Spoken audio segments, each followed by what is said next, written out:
Hi, I'm Jotham, here to help you plan to buy a house. Okay, so you're mentally and financially prepared to buy. Now let's plan some specifics. That's when, where, how much, what do you want the house to have, and who needs information for you to make this decision. So let's start with who. Sometimes that's called stakeholders.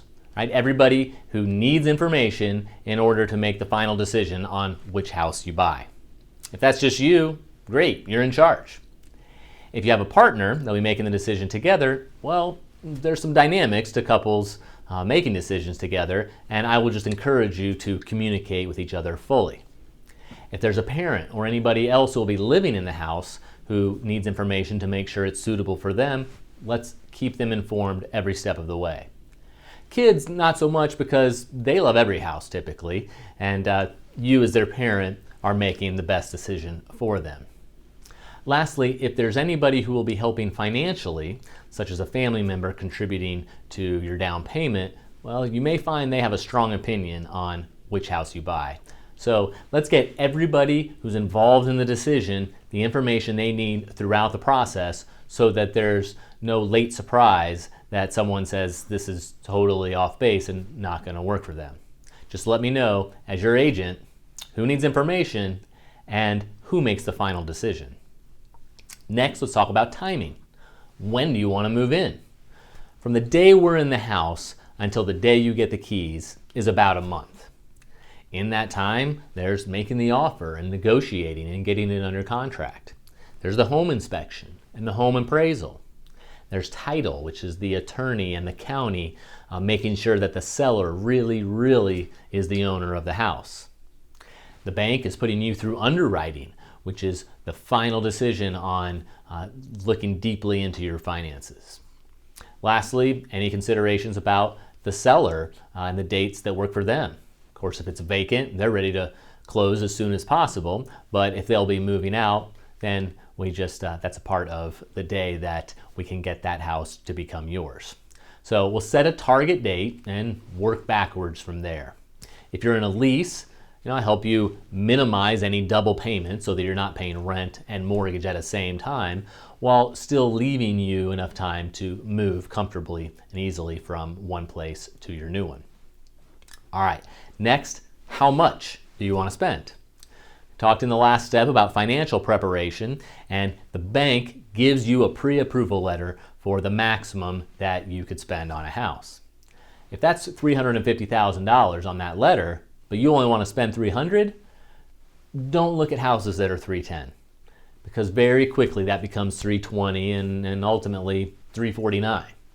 Okay, every $10,000 increment you go up, you'll notice more features, maybe a bigger size, or newer, or in a more popular location. So if you want to look at houses that are more expensive just for fun, look at $1 million ones. But if you want to stick to a budget, protect your eyes and only look at the houses that fit within that budget. If you want to use all of your approval, that's fine. Okay, we'll get whatever house you want. I just want to help you lay out your priorities so that if there is a budget, I've just seen so many people go through it where once they see the ones that they technically can't afford, even if it's above their original goal, they almost always creep up on that. So I'll encourage you by setting a plan to make sure you actually get where you want to be. Next is where, right? Where do you want this house to, where do you want to live? You can tell me a school district, right? Or a neighborhood, or a zip code, or the whole town, right? Or we can look at a map and draw a big circle.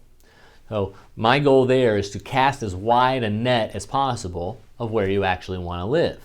So as we're drawing that circle or any shape and we get to kind of one more street that even if the house was perfect, you say, I don't want to live there, well then we know that we've got the biggest geographical range to look in order to find you the best house for your family. Lastly, what do you want in the house? Okay, that's everything. Bedrooms and bathrooms, square feet. Does it have a fenced-in yard, or a garage, or a basement, or a pool, or a deck, or the master bedroom being downstairs? Does it have to be one story, or can it be 2 or 3 Would you take a single family home or also a townhome? Does it have to have carpet or only hardwood or LVT, right? Or does it have to be on a lake or a golf course? Do you want the open concept or granite countertops? Whatever it is, let's get it all. I want to hear those things. I do. But I also want to narrow it down to your must-haves. Again, cast as wide a net as possible so that you are looking at every possible home that could be the perfect one for your family. So anything that is absolutely house has to have, you don't even want to know about if it doesn't, tell me those must-haves so I can send you every house that has those, and then when we're out looking at the contenders, we can get all of the like-to-haves and get as many of those as possible for you. All this is about finding the perfect house for you and your family that you're happy in at the end of it all. Planning is a big step for ultimately achieving success. Let's do that together. Click the button at New House Tracker or give me a call. Let's meet and get you from questions to keys.